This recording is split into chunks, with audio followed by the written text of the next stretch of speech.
What is up, model dudes? Thank you guys for tuning into this video. This is a really exciting build, the 1/48 scale PBY Catalina.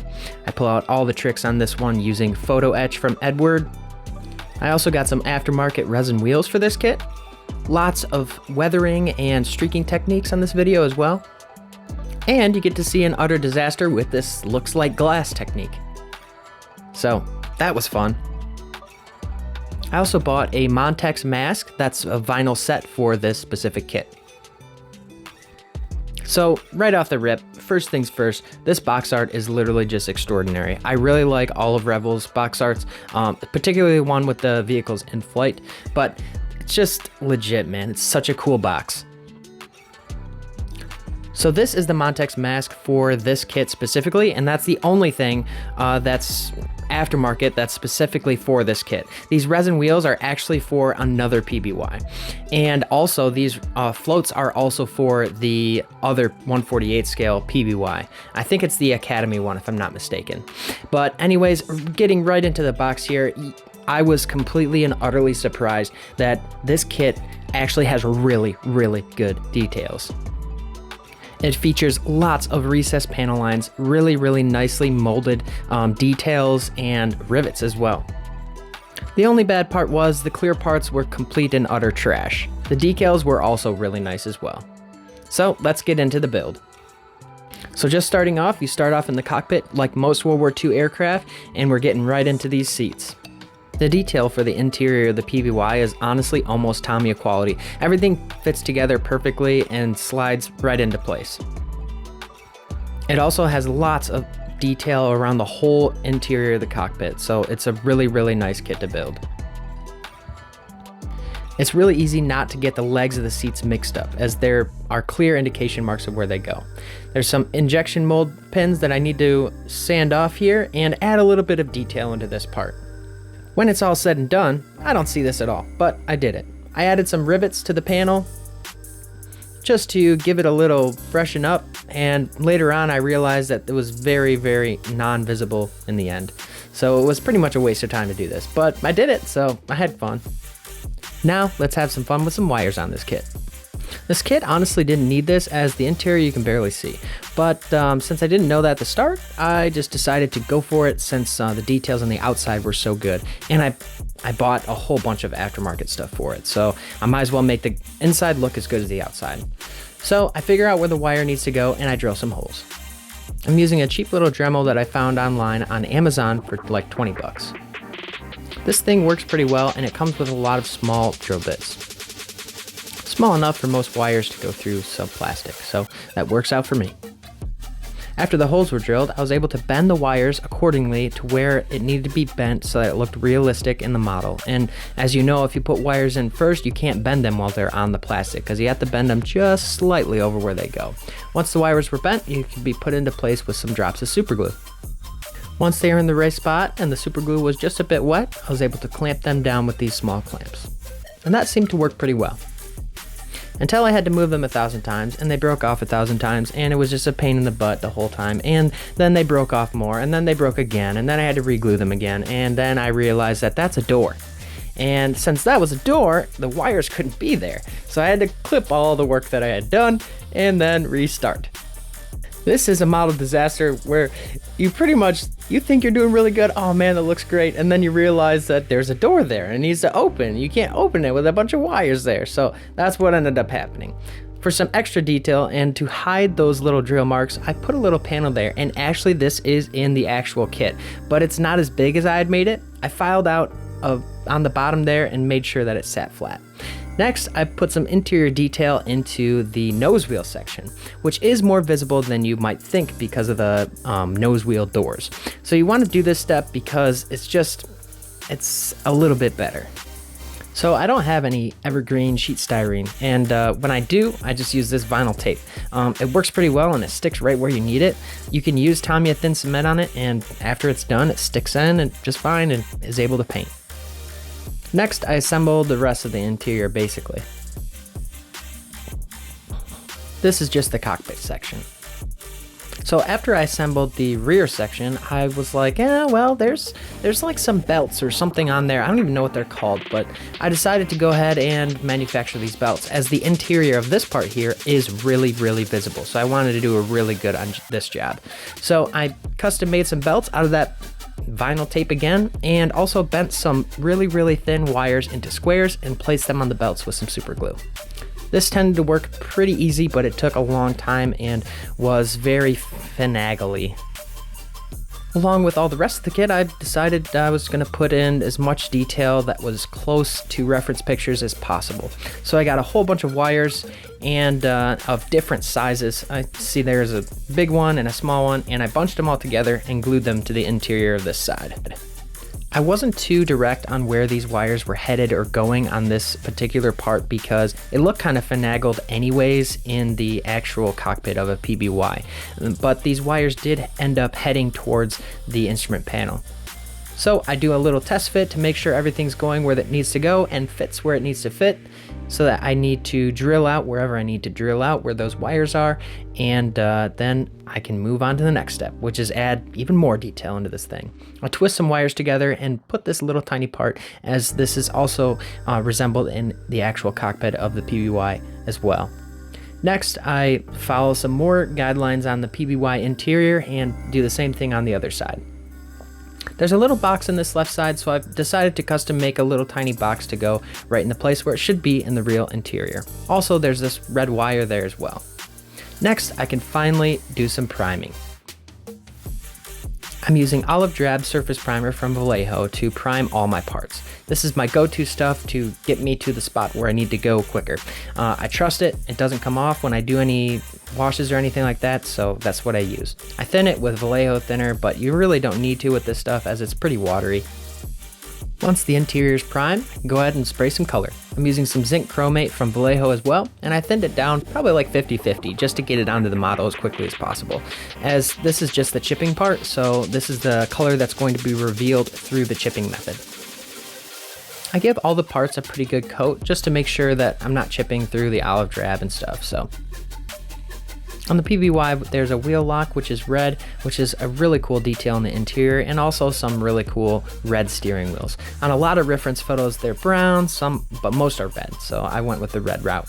Plus, there's a cool chipping method that I do on it. Now I'm doing the chipping fluid. So this is Vallejo's chipping medium, and you just apply this wherever that chromate green is and wherever you want that chromate green to be seen.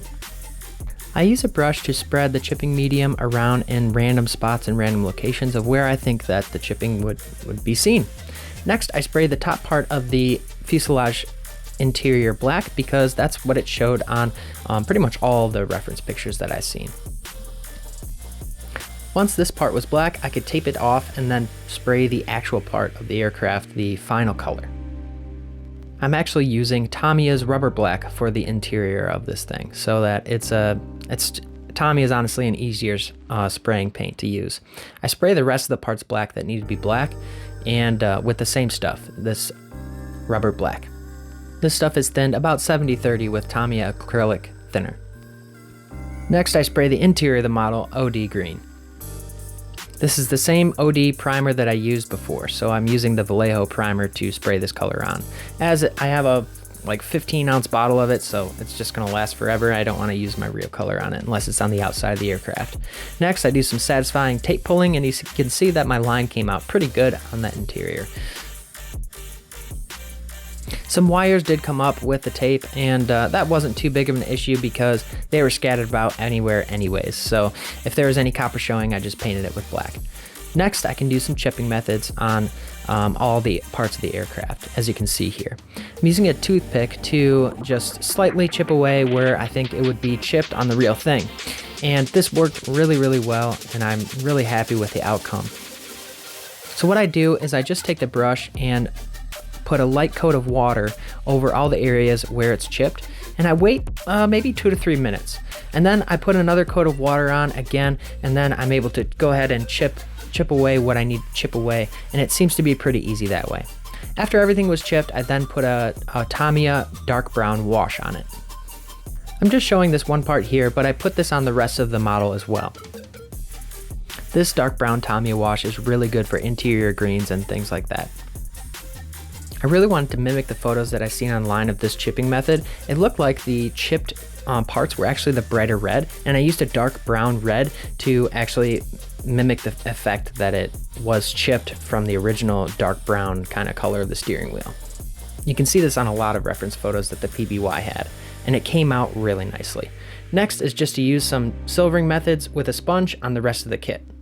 So I'm doing so much details on the rest of the kit that I figured you guys would not miss me painting another seat. So I decided to just go ahead and show the rest of this kit getting silvered, and that way we could move on and with the rest of our lives, as we've all painted a million seats. But I used a lot of techniques on the seats, as I'm using lots of browns and cream colors, and I did some white accents with some pencils, basically. If I got any silver on anywhere I didn't want it to, I brushed it off with a Q-tip. Next, I silver the rest of the kit on pretty much all the parts that would be chipped away, just to make it seem like there is some aluminum showing there. I actually tried chipping with a gray color, as that's what I saw on reference photos, but it didn't stand out enough to me, so I just opted for my go-to and used a sponge with some aluminum paint.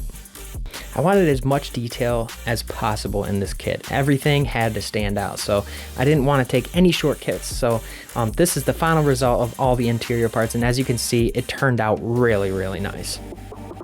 I just brush painted the rest of this kit to get that final touch on every little tiny box and everything that was maybe a red button or a white button. The interior was different greens and such like that, so it just turned out really good, way better than I could have ever thought that this kit would have turned out to be. When it was all said and done, even though I can't see inside there, I still had a really good time chipping and weathering the interior of this model and applying all these wires in there as well. This is honestly probably the first time I've ever really tried to make it as photorealistic as possible, and I'm really proud of the work that I did. It's just one of those things I never thought that wasting my time with wires that you can't see would be so gratifying, but it really was. So then I can install the rest of these parts all together in one so that we can put it inside the fuselage finally. So this is one of the parts that's a super bugger, and yeah, it fell off maybe 20 times before I got this thing on the right spot. Then the instrument panel fell off, and then the whole thing fell apart, and then I had to glue everything back together. So this is just, yeah, you know what I'm talking about. When these fiddly biddlies get in your way, it's a pain in the butt. So it happened a bunch on this kit, and there's a lot more to come. So just get ready. That was the first one. But anyways, moving on, we're gonna install some of these interior windows. Super easy, you just plug them in. They fit really well. Next, I make a custom rope for the outside, as I didn't really think that this detail was very good in the first place anyways. So because there was no depth here and there wasn't any space between the rope and the aircraft, it was kind of like the rope was a part of the aircraft, I decided to cut it off with an X-Acto knife and just try my first attempt at a rope with some copper wire. I just twisted 3 pieces of really tiny copper wire together, and that seemed to braid pretty well just for my first attempt. I know you tank guys out there probably are cringing at this step and not just buying some rope at the store, but I didn't have much to go on here. Also, I spent so much time and money on this kit already. I really wanted to try something myself for the first time. After that rope part was done, I then rescribed the panel lines on this particular part of the aircraft and re-riveted it as well with a dental pick. Next, I rescribed some more panel lines as I realized that they weren't scribed enough and they weren't circular enough. I also used a Tamiya scriber to do this part as well, as it's kind of hard to go around rounded edges with a razor saw. Next, I cleaned off the parts and then got onto the wheel wells.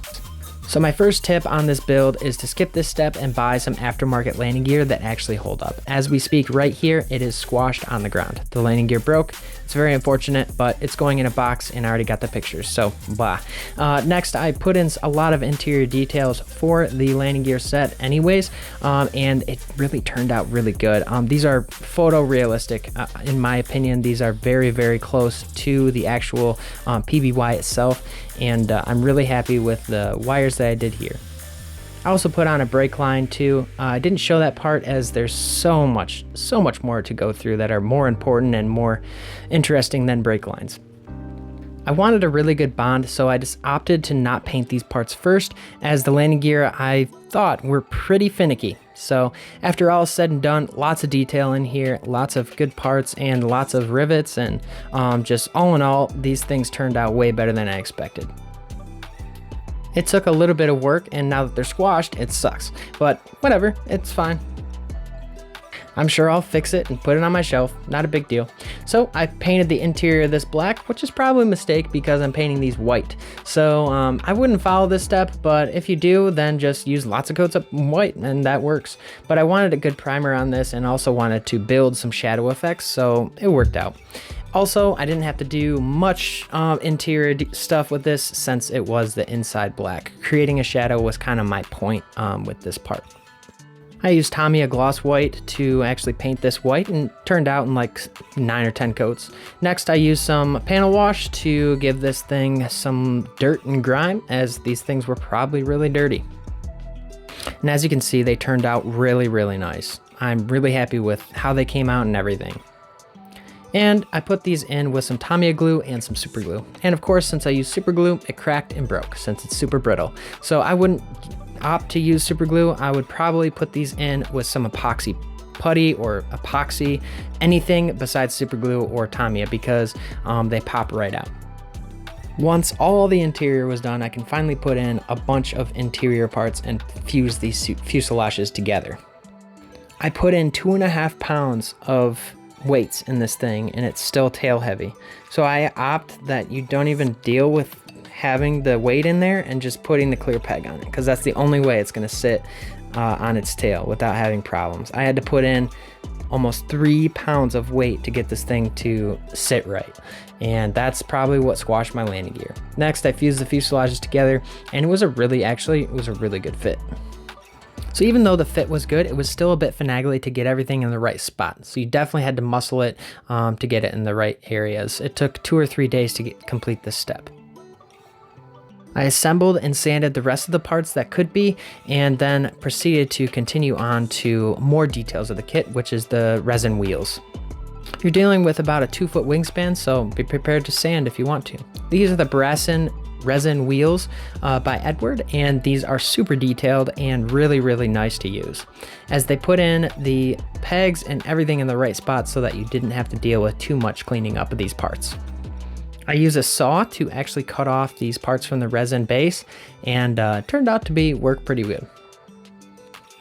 This is a saw that I got from probably Hobby Lobby or the hobby store, and it works pretty good for this part. Next, I was able to trim off all the extra parts and super glue these parts together, as they are resin.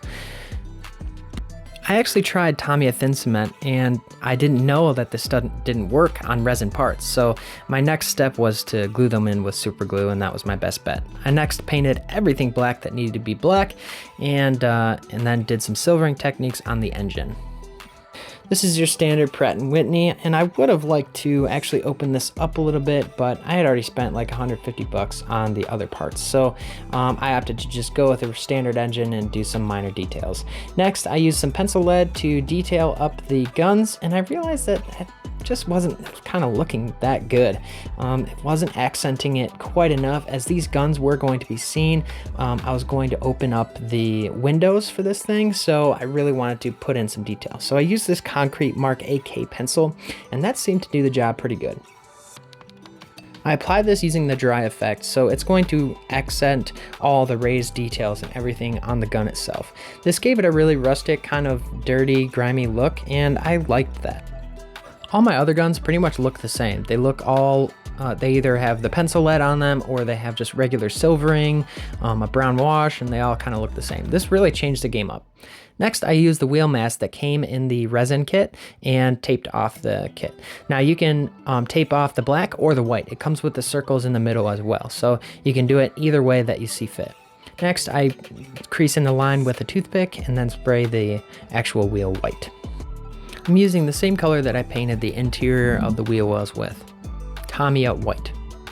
Now, after 2 days of waiting for glue to dry and setting this thing up in the right spot, taking the time to do this was really, really important, as it limited the sanding that was required to actually complete this kit. So it was a nice step in taking my time and fusing these parts together. You can see that not everything came together perfect, but it was glued together and it wasn't coming apart, so that was the important part. Next, I filed that down and just put some vinyl tape on the outside. I didn't want to fill in any more seams or create a corner. So instead of creating a corner, I just put some tape on it, and that seemed to work okay. And as I sit here, I'm kind of realizing that this was kind of a hillbilly approach to doing this bottom seam, as it's kind of like duct tape it and figure it out later kind of repair. But it worked, so who cares? Next, I assemble the engine and the cowling and everything that goes in there and figure out how that fits. It fit pretty well. I just had to do a little bit of trimming and then it fit all right. The right side was crooked. It didn't fit on correctly, so I had to do some minor adjusting there. But when it was all said and done, I was able to fix it with no major repairs or anything. I just had to make it not crooked. Next, I'm able to go on to these floats. So this photo etch set was actually for a different kit, different PBY 148 scale, but everything fit in literally perfectly for this kit. So if you're doing it, these are marked up for the PBY regardless of which kit it is, it works. All the photo etch fits in literally perfectly, so you have nothing to worry about.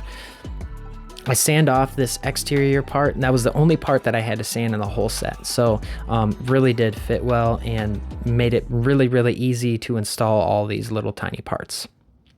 The photo etch literally fit together perfect in all areas. I used Gorilla Super Glue to apply all these parts, as the Gorilla Super Glue is really brittle and it'll stay on forever, but it's also super brittle, so it'll come off easy too. I folded the little tiny parts that came into this kit, and there was only like 2 of them, so it wasn't too bad on the attention to detail scale. These went on the sides of the wings, and as you can see, it ended up really, really nice, and it just is so satisfying to actually finally use some of this detailed parts, as I've never done it before. They come with really nicely photo etched seams that you can just bend the parts right with your hands. There's no bending with a tool required, as long as you're careful. Once they are bent, I put them straight onto the kit, and they literally fit perfectly. There is no, seriously, perfectly. There is no issues or anything at all. I finished the rest of the parts off for these upper parts of the floats and attached these little panels that went onto the top of the floats. I just used a toothpick with a piece of blue tack on it and very carefully apply these things to the kit. As you know, super glue has a tendency to be set and stick wherever you don't want it. So you just be really careful and patient at this point, and don't get the blue tack onto the super glue because it dries immediately, and as you can see, it makes a stretched blue mess. So if you don't want blue cheese on your model, don't get your blue tack stuck to the super glue. I was able to put on these panels relatively easily as long as I was patient and careful. Now that that's finished, I'm able to finally put together my float system that I custom made with my Eduard things, and then it didn't fit because it didn't account for the 2 little parts that went on the sides that needed to be fit in perfectly to the model. So I needed to figure out how to do this. So I ended up cutting and folding these ends back, and once they were folded back, I was able to fit them and test fit them, see if this thing was going to actually fit in correctly. Once they were folded back, then I cut them off with a clipper, and then I was able to finally put this thing in its resting place. And as you can see, once you cut those ends off, it fits in perfectly and you can super glue it. And now my next segment is Fiddly Bits Mistakes, as this thing took an hour to put on, as it was underneath the wings, super hard to get to, and really, really a pain in the ass. They fell off about 10-15 times, but after they are all said and done, you glue in the bottom first and attach the top later with a piece of tape. That worked. And then I can put on more fiddly bits that actually did work and put in the right spot with super glue. So there were some miracles on this kit, and there were some disasters, let me tell you. Next, I can get to these canopies. I use a saw to cut off the most of these canopies, and also I use some nice nippers. The razor saw is your safest bet with some of these parts, as they are really extremely close to the part itself. Since the canopies were in such bad shape, I opted to use this glass stuff that I've never used before. So So this is a really important part of the build, as I'm a very careful modeler. There's seldom mistakes on my bench. I've lost one part in my whole entire life, and it was a tiny little pitot tube that I blew off with an airbrush. So I'm a really, really careful modeler, and this was one that got me. I even tested out parts for this, and I used a mule and everything. This glass stuff, it works really good. It cleared up all my clear parts perfectly. But to be clear, pun intended, do not do this with vinyl tape. It is a mistake. So as I said, I tested this stuff on a mule, but I tested it with Tamiya Tabuki tape. So since I tested it with Tabuki tape, it worked fine. But with this vinyl tape, it didn't work at all. I didn't even think about the vinyl tape not working.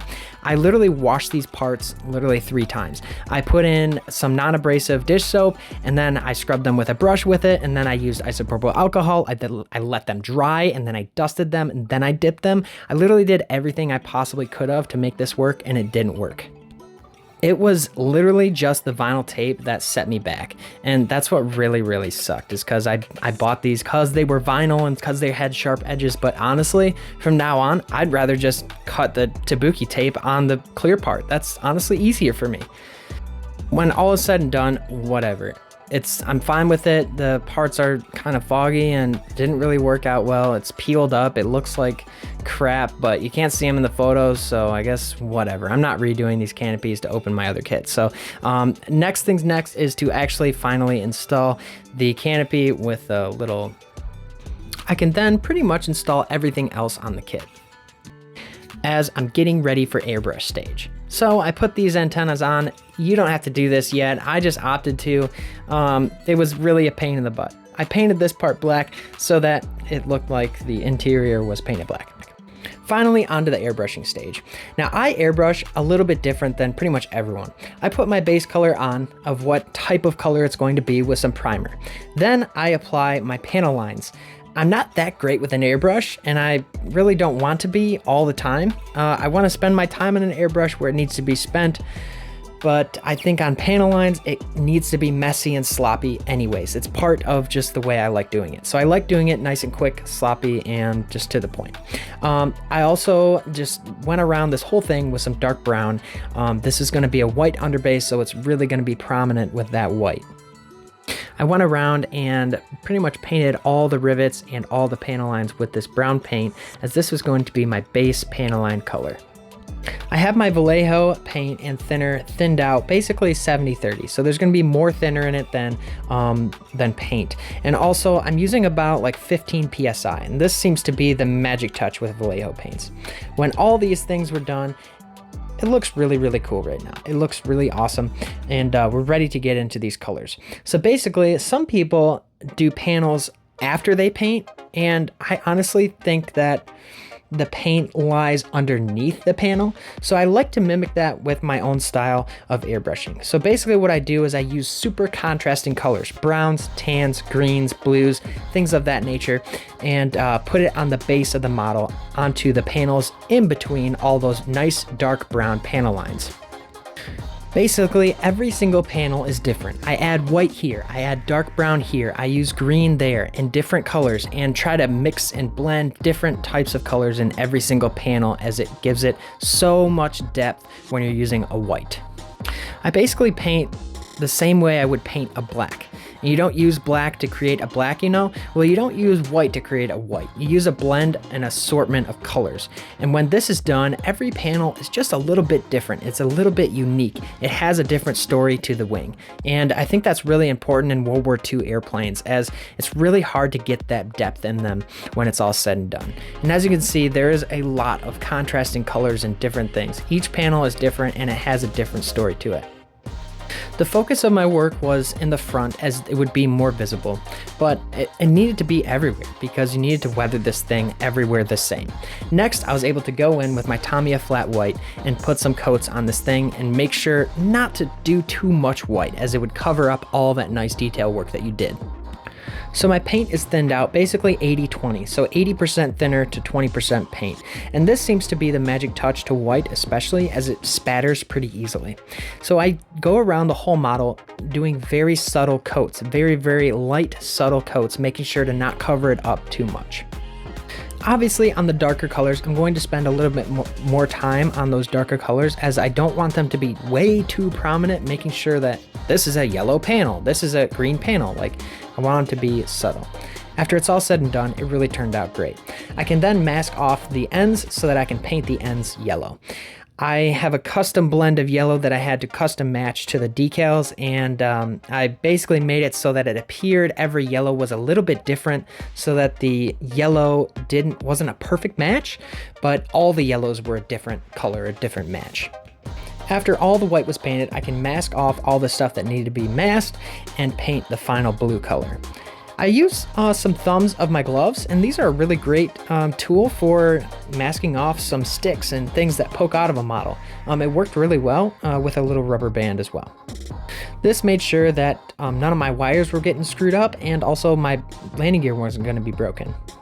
What tends to happen on most of my builds is I get a lot of overspray, so when I use my airbrush, I just like to mask everything off just to be safe. So I use some blue tack to mask off the rest of the white, to make it look like it was airbrushed in a way.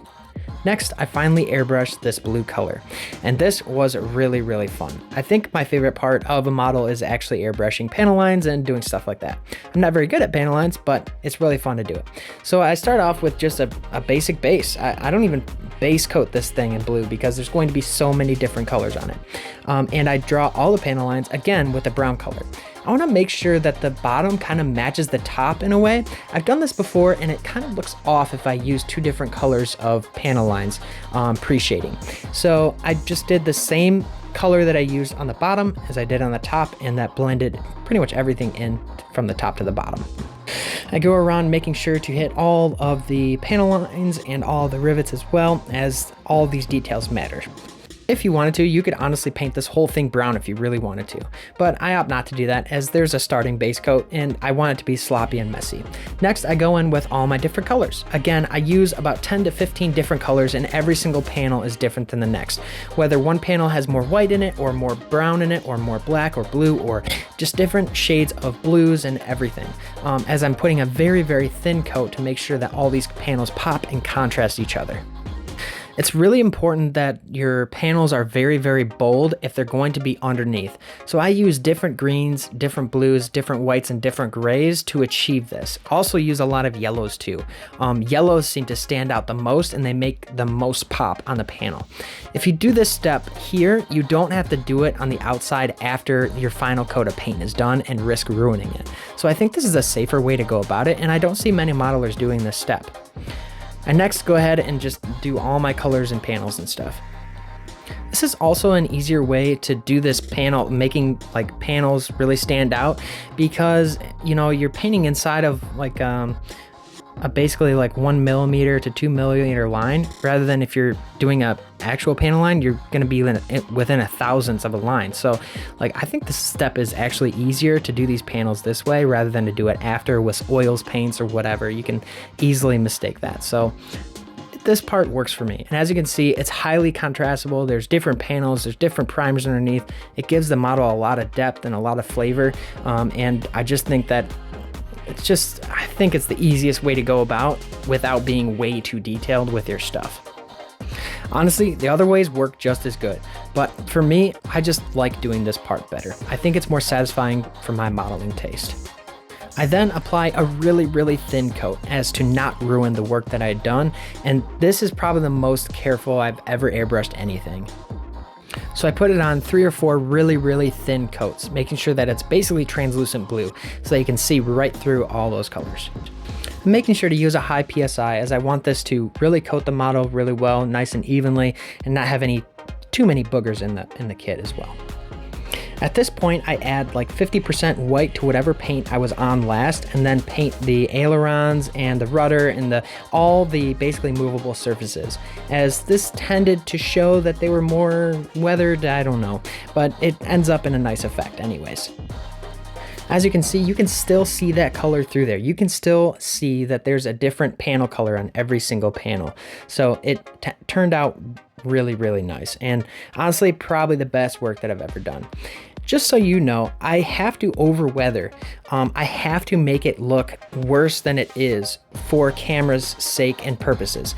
If I do too much and it's so subtle, you guys aren't going to be able to see it just because of lighting and different things I have to do with the camera. So I have to make it more pronounced than it actually is for the final photos. But either way, I still like the over-pronounced look of a model, and I honestly think it gives way more story and depth to the airplane itself. Pulling this tape is always super satisfying and super gratifying when nothing peels up. There was a little bit that peeled up, but it really wasn't a big deal. I just had to make sure that when I was pulling, I had to pull really slowly and really carefully.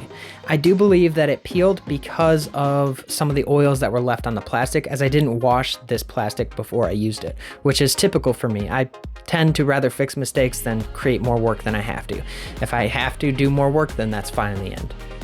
I then removed the sponges that masked off the interior of my wheel wells and fixed my little blips that I got from peeling off the tape.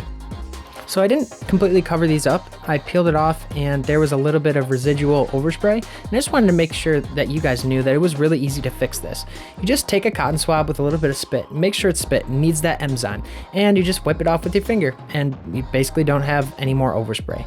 I wouldn't do that on the whole kit itself, but for little areas like that, it works really well. Next, I gloss coated all the areas where my decals were going to go on. For this step, I actually use Home Depot polyurethane paint to airbrush this on.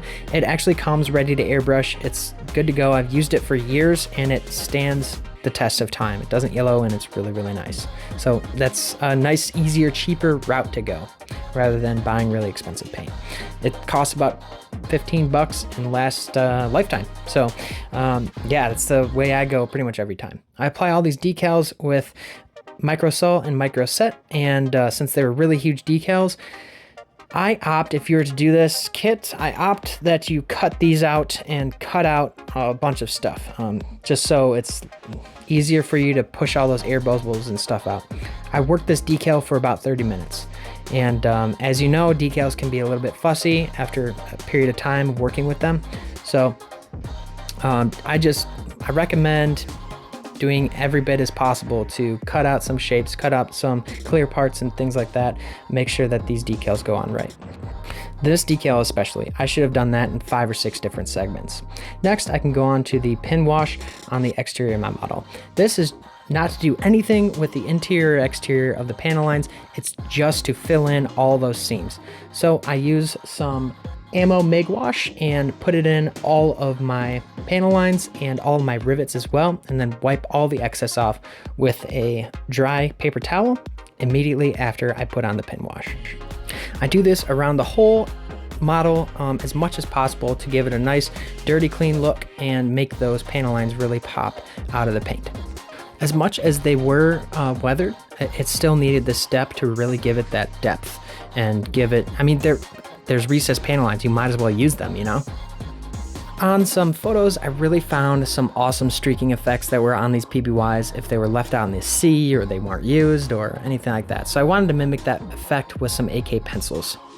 This is a really, really nice color. This is their dirt streaking color, and I used a different like 2 different types of colors with their pencils, and one's a lighter one like this light brown, and then there's a darker one as well. And I just used a cotton swab to get rid of the excess and made sure to sweep in the direction that it was streaking to make sure that this thing looked like it was sitting around for a little while. I do that around the whole entire like front. I kind of left the rear section a little bit just because there wasn't as much going on or happening in the rear section.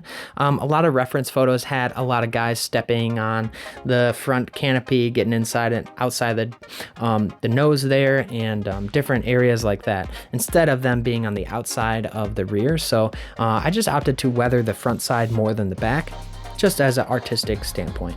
And I'm just using some water to clear up these pencil marks here, and it's just super easy. You just keep wetting and drying your brush off with a paper towel and streaking downwards.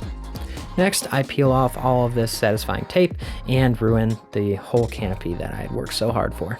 This is just the sad part of the build. Everywhere where the tape was, it peeled up everywhere, and it was a mess. You could see how foggy and dirty everything was. So how I fixed that was I took a toothpick and just went around for about 3 hours and fixed everything. It was rough. This was actually the only part of the model that it left that clear coat on because it was the Tamiya tape. The only reason why there's something there is because there was a peel up on the underside there with the vinyl tape. So I guess I'm lucky, and I'll count my blessings with it not peeling up every single bit of paint, as this was a custom blend of paints and different blues and stuff to get this specific color. So I'm glad that it didn't peel up the whole entire thing of tape. I cleaned up most of the edges with a toothpick and just made it look as best as possible with what I had. I did try to brush coat on that clear looks like glass stuff onto the actual kit itself, but that seemed to no avail, as it left a bunch of brush strokes and things like that. So that didn't really work, and it stressed me out, so I just left it and cleaned up as much as I could. Let's face it, these things were dirty anyways, so let's just leave them dirty and make it as most realistic as possible. I then peeled off the rest of it, and the actual front canopy didn't go too bad as much as those rounded ones. So I think there's something to flat parts being dipped and circular parts being dipped. Maybe they got too much of a coat, maybe I didn't dry them off enough. Anything could have gone wrong, I guess. Now that everything was done and matte coated, I was able to finally assemble the rest of the parts and pieces in little bips and bobs to the rest of this kit. And it was super satisfying to do so, as I did invest a lot of time and a lot of patience into this kit already, as so many things had gone awry and wrong. So this is my model of the year. This is the one that got me. It pissed me off to no end several different times. Everything that could have went wrong. The wheels didn't fit here. I had to re-drill out the wheels and fit them in so that they fit in just right. The masts, obviously I've gone on long enough about the masts. They didn't work. The clear parts didn't fit in quite right. I had to do a lot of fixing with the clear parts. After I had test fitted them and they fit in perfectly, I missed something. And right here, right at this point right here, when I was installing the wings, final step, put on the wings, put on the struts. I put on the wings, I pressed a little bit too hard, and I broke the freaking landing gear. Also, before this actually happened, the landing gear ended up coming off, and the wheel well was actually inside the kit. And I even constructed a manner of which it was completely reassembled and re-bracketed in between both of them, so they couldn't even come apart. So I don't know how that happened. Everything that could have went wrong with this kit, and that's what makes modeling so freaking fun, is that you get to share this story with others and have a blast talking about why it went wrong. I used the weathering pencils for some streaking effects, but they were to no avail. I tried several different ways. You can see on the other side, it's just a mess. Washed it all off with water, not a big deal. And then used my streaking effects with my Tamiya Weather Master stuff. It's snow, soot, and rust. And this seems to work out pretty much every time. It's see-through, it's transparent, you can see the paint underneath it, which is what the realistic thing kind of looks like. So you can see the paint underneath the smoke effects, and this seems to give the best effect. But back to what I was saying about everything going wrong, it's the fun of it. That's what makes modeling fun, is that, oh my gosh, this happened, oh my gosh, this happened, oh my gosh, this happened. Everything happened on this kit. The photo etch didn't stay on right. The wires were really hard to finagle. I wired over a door, didn't know it was a door, didn't do my reference right, and had to take all that off and redo it. And then at the final notice, the props are the wrong way. I should have bought extra props. Either way, I had a really, really fun time building this kit and putting as much detail as I did into it. And I just appreciate all you guys. Shout out to all my podcast buddies out there doing podcasts and doing what they do. Model Mojo is super great podcast. So I just want to shout out a couple of podcasts I listen to that motivate me the most. It's Plastic Model Mojo and the Model Geeks podcast. They got a great line of things you could re-listen to and get a lot of tips and tricks from other than me. And I just appreciate every single viewer and subscriber. Thank you guys so much. This is a great fun build, and I just appreciate all you guys out there supporting me. So thank you guys. There's also a link to Patreon if you want to support me there. It helps me out a lot. Do all of this really tricky editing and model building. So if you want to learn more tricks, help me out on Patreon and support me, but you don't have to. Just subscribe to my channel. That's help enough. Thank you guys so much again for watching. Enjoy the final picks. Let's get back to building.